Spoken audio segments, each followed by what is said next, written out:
E nós vamos hoje estudar a lei de conservação e lei de destruição, que está no Livro dos Espíritos. É mais uma das leis morais que Kardec nos deixou.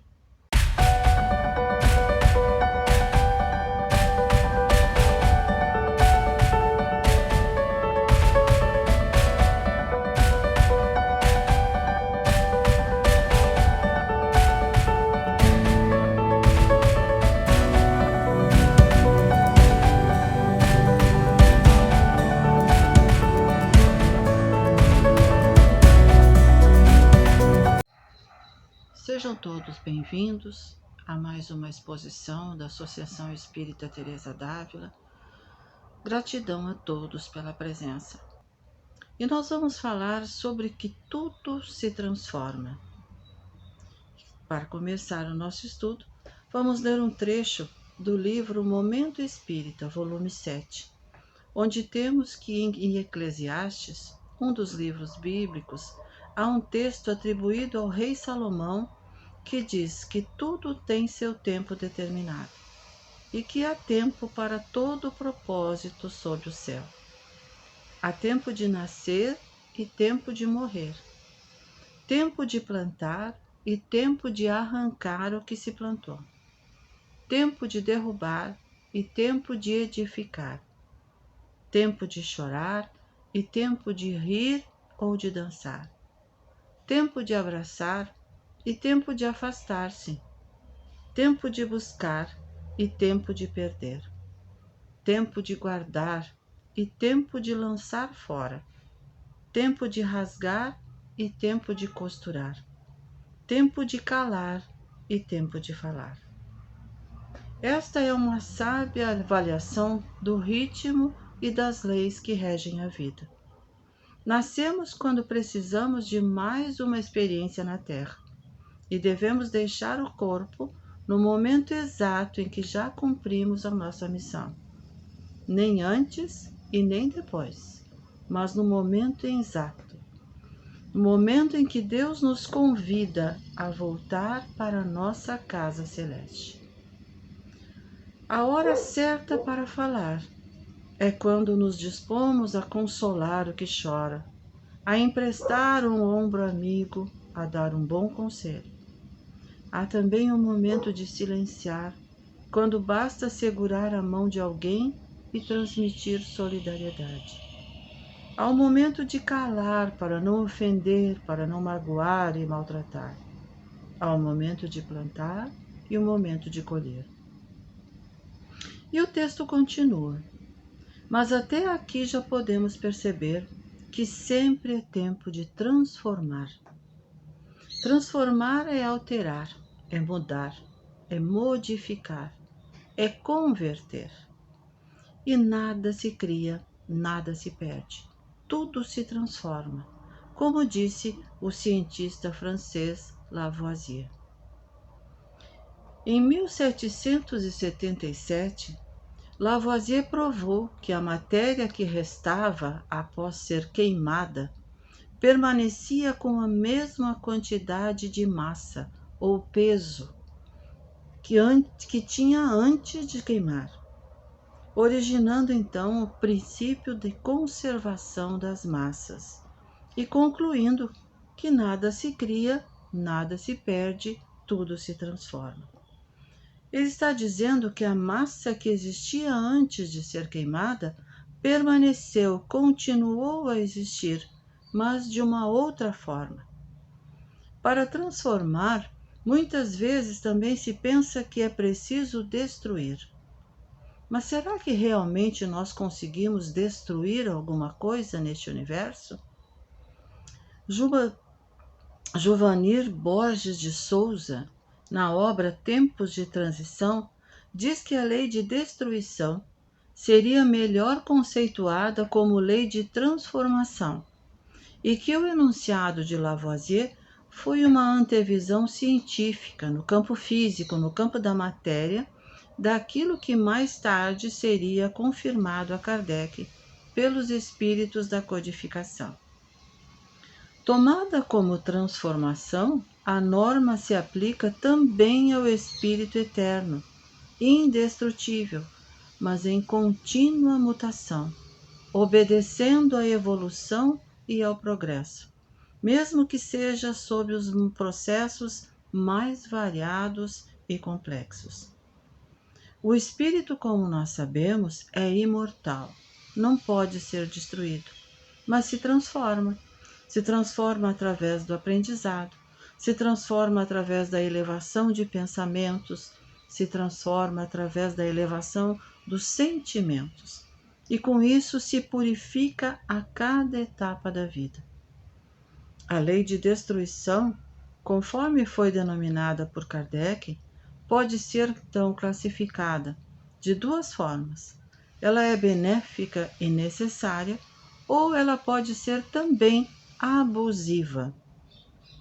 Na verdade, abusiva ou benéfica não passa de uma transformação que tem por objetivo a renovação e a melhoria dos seres vivos. Essa resposta foi dada pelos espíritos da codificação na questão 728 de O Livro dos Espíritos. A morte do corpo físico é um exemplo de destruição benéfica, já que é através dessa alternância de estados, encarnado e desencarnado, que o espírito se aprimora e evolui. A destruição pode ser abusiva, quando resultando da imperfeição moral e intelectual do homem, em razão da predominância da bestialidade sobre a natureza espiritual, excede os limites da necessidade, violando a lei de Deus. Esta é uma resposta dada também pelos espíritos na questão 735. Os espíritos aqui consideram que a destruição abusiva é uma brutalidade contra a natureza, sempre que ultrapassa os limites da necessidade de sobrevivência do homem na Terra. Toda destruição que excede esses limites viola a lei de Deus. Os animais, como nós já conhecemos, destroem apenas para satisfazer as suas necessidades, enquanto que o homem dotado de livre-arbítrio destrói sem necessidade. A destruição necessária é natural e atende à lei de Deus, enquanto que a destruição abusiva é contrária, contraria as leis de Deus. A destruição abusiva é percebida no relacionamento entre os seres vivos e o meio ambiente, especialmente quando se fala dos problemas ecológicos e o desrespeito dos seres humanos com a natureza.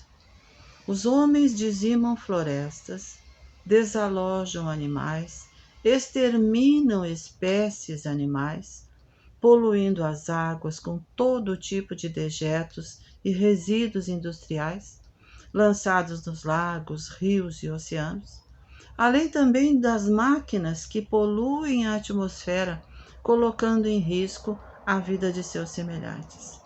Talvez por ter mais apreço à riqueza, ao próprio conforto, ao egoísmo e à vaidade, do que à existência ou à sobrevivência de seus irmãos.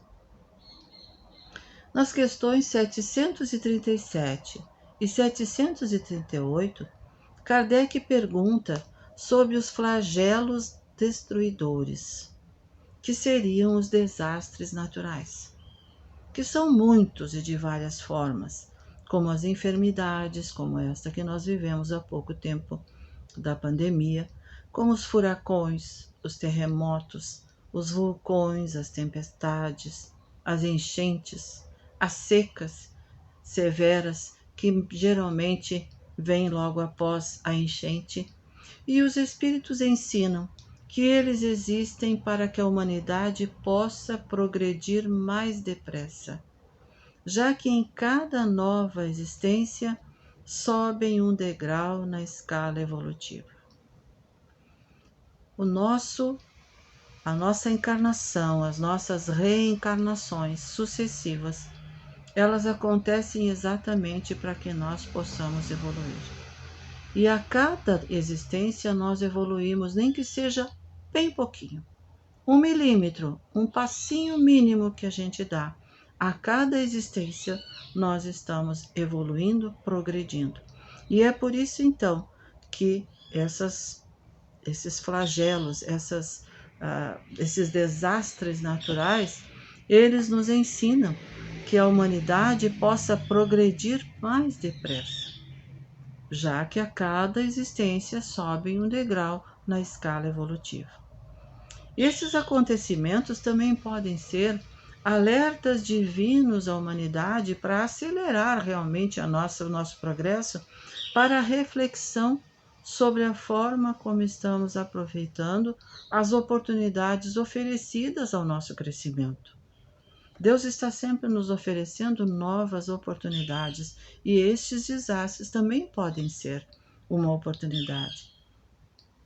Os Espíritos explicam também que Deus, na realidade, não precisaria de medidas tão drásticas se o homem soubesse aproveitar o seu conhecimento, o conhecimento que já possui sobre o bem e o mal, para conseguir progredir. Todas as ocorrências de caráter verdadeiramente destruidor, causando a morte de milhões de pessoas, como já assistimos com essa pandemia, novamente estou dizendo, serão amenizados com o desenvolvimento da inteligência e da moralidade. É necessário o desenvolvimento, o progresso da humanidade, tanto em inteligência como de moralidade. Kardec, em seu tempo, já comentava que era comum dizer que são chegados os tempos marcados por Deus, em que grandes acontecimentos vão se dar para a regeneração da humanidade. Em suas análises, Kardec afirma que tudo é harmonia na criação divina. Tudo revela uma previdência que jamais se desmente, nem nas menores e nem nas maiores coisas. Diz ainda que temos que afastar desde logo toda a ideia de capricho. Aqui Kardec está falando de capricho como se Deus fosse um ser caprichoso, como se Deus estivesse brincando com a sua criação. O que obviamente é absolutamente inconciliável com a sabedoria divina, com a bondade divina, com o amor que Deus tem por seus filhos. E também que se a nossa época está designada para a realização de certas coisas, é que estas coisas têm uma razão de ser na marcha do conjunto da humanidade. Então são aquelas tragédias, aqueles eventos que acontecem e que devem acontecer para que nós possamos evoluir, andar para frente na marcha do conjunto da humanidade. Não é para este ou para aquele indivíduo, mas para todos. Não há enganos na lei de Deus e o progresso é inevitável. Sempre vai acontecer. Tudo que acontece em nossas vidas, tanto como indivíduos como humanidade, visa apenas o progresso. E o progresso é o determinismo de Deus. Ninguém vai passar por uma existência sem progredir. Todos nós vamos progredir. Criados simples e ignorantes, somos espíritos fadados ao progresso. É também para o progresso e para que todos concorram para o cumprimento dos desígnios da providência, que Deus nos dotou do instinto de conservação, dando a todos nós, todos os seres humanos e mesmo dos animais, a necessidade de viver, já que a vida é necessária para o nosso aperfeiçoamento. E tudo se aperfeiçoa na Terra.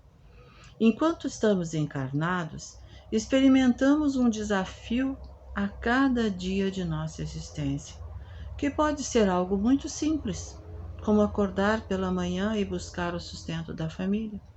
Pode ter também a superação de uma doença grave. Pode ser a luta para alcançar um novo status profissional. Todos esses são desafios colocados em nossa experiência encarnatória para aprimorar a nossa inteligência e alavancar o nosso melhoramento espiritual. E Deus, tendo dado ao homem a necessidade de viver, deu também a todos os meios para conseguir essa realização, fazendo com que a terra produza, proporcionando todo o necessário a todos aqueles que aqui habitam, lembrando sempre que só é útil o que é necessário. Todos temos condições de receber o necessário. Mas apesar disso, e apesar de todas as bênçãos que recebemos, os Espíritos dizem, em resposta à questão 705, que o homem, em sua ingratidão, despreza a terra, que é uma excelente mãe, quando esta não lhe fornece o necessário à sua sobrevivência. Mas o homem não reconhece que se algo lhe falta é por sua própria imprevidência, aplicando no supérfluo o que deveria ser aplicado no necessário. E essa frase, aplicando no supérfluo o que deveria ser aplicado no necessário, não tem qualquer desculpa para nós.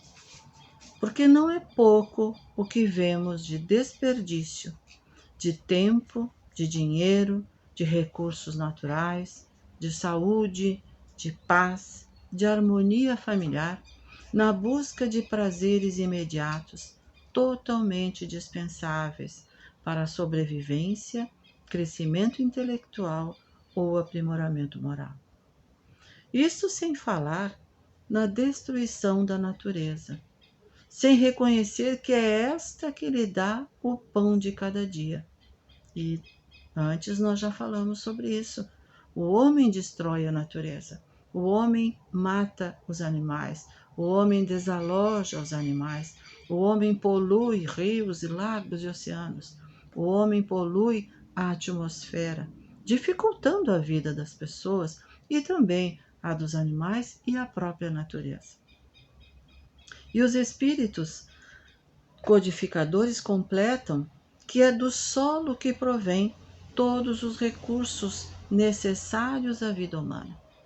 Nós não inventamos nada, nós apenas aproveitamos aquilo que a natureza nos oferece. E é o que a natureza oferece ao homem, todo o material que pode ser transformado por suas mãos, proporcionando ainda mais variados meios de sobrevivência, proporcionando mais conforto e proporcionando até superficialidades, porque nós gostamos de supérfluos. E é certo também que muitas vezes o homem se aproveita daquilo que Deus lhe oferece para sobreviver, para crescer, e acaba construindo barreiras entre si e seus irmãos. Na questão 719, Kardec pergunta se merece censura, deverá ser censurado aquele que procura o bem-estar? E a resposta dos espíritos é de que é natural o desejo do bem-estar. Deus não condena a procura do bem-estar, desde que esse não seja conseguido à custa de outrem e não venha diminuir as suas forças físicas e as suas forças morais.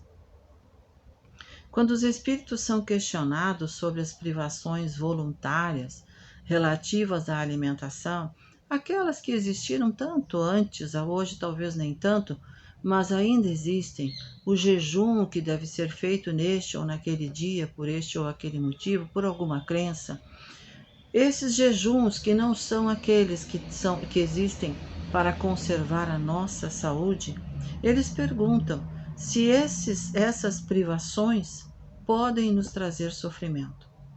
E os espíritos respondem que há privações meritórias, privações que devem ser feitas e que são meritórias, quando são feitas em benefício dos outros. e recomendam que o mérito, na verdade, está em libertar-se dos excessos, que nos levam a vícios de toda a natureza. Porque assim, quando nos libertamos dos excessos, nós nos desprendemos da matéria, elevando a nossa alma.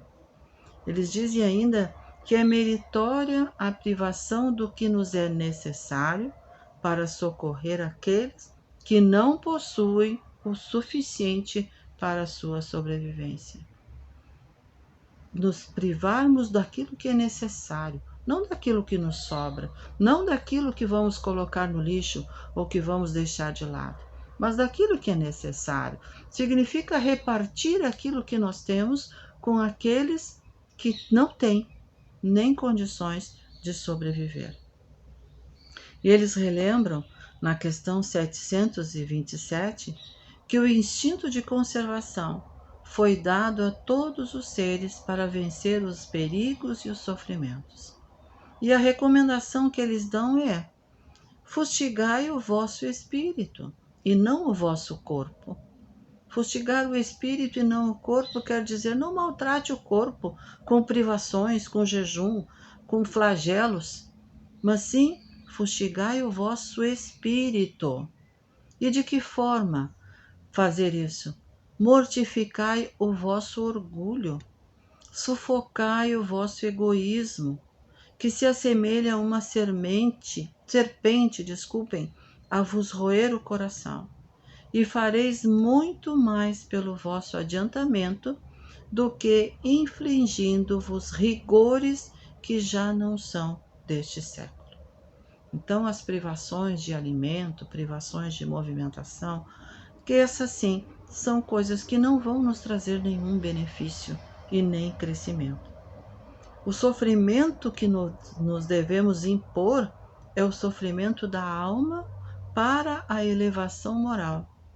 E o sacrifício agradável a Deus será sempre aquele em que nos esforçamos para esquecer as ofensas, eliminar as vaidades, combater o orgulho, combater o egoísmo. Quanto ao corpo, este nós devemos cuidar com todo o nosso amor, pois é ele o instrumento da alma para a grandeza da vida. A vida que nos transforma quando aceitamos os desafios que são apresentados a nós e evoluímos pelo amor a Deus e aos nossos irmãos de caminhada. E para encerrar, nós vamos voltar ao texto do livro Momento Espírita e aproveitar os seus ensinamentos quando nos diz que não podemos esquecer que tudo o que semearmos livremente, seremos obrigados a colher mais tarde. É uma lei universal chamada causa e efeito. A vida nos devolverá na exata medida do que fizermos. E seremos tanto mais felizes quanto mais observarmos o momento adequado de todas as coisas. A vida requer olhos atentos. Não apenas os olhos físicos, mas as janelas da alma, que são capazes de identificar necessidades e potenciais alheios. As almas sensíveis reconhecem a hora certa de agir. E diz o texto do Eclesiastes que não há coisa melhor do que alegrar-se e fazer o bem. Viver contente com todos os aprendizados que a vida traz é uma arte muito pouco praticada e quase totalmente desconhecida. Saber alegrar-se com as pequeninas coisas de todo dia, descobrir poesia em pétalas de flor, em luares, em poentes, e fazer o bem. A atividade mais agradável aos olhos de Deus que amar todos os seres, respeitar a criação divina, impregnar-se de ternura? Existe alguma coisa mais agradável aos olhos de Deus? Este sentimento de admiração à obra divina é que fez o sábio Salomão escrever: tudo quanto Deus faz durará eternamente. A obra de Deus é eterna. Nada se lhe deve acrescentar e nada também se lhe deve tirar. E diante da obra divina, só nos cabe entender que nada acontece sem que o Pai Celeste saiba e permita. E embora pareça que abaixo do sol haja mais impiedade do que demonstrações de amor, que pareça que há mais iniquidade do que justiça, acredite, tudo está correto e seguindo a vontade divina. Então, preocupemo-nos com os nossos atos e sentimentos e prestaremos contas apenas de nossas vidas, daquilo que nós somos responsáveis. Alegremo-nos com o amor de Deus, agindo de forma reta, tendo a consciência serenada pelo dever cumprido, porque tudo isso se transforma automaticamente em felicidade. E por tudo isso, nós agradecemos a todos pela presença, por estar aqui conosco, e que Deus nos ampare e abençoe a todos. Esse texto foi retirado da redação do Momento Espírita, no livro Momento Espírita, da editora da Federação Espírita do Paraná. Muito obrigada e até a próxima vez.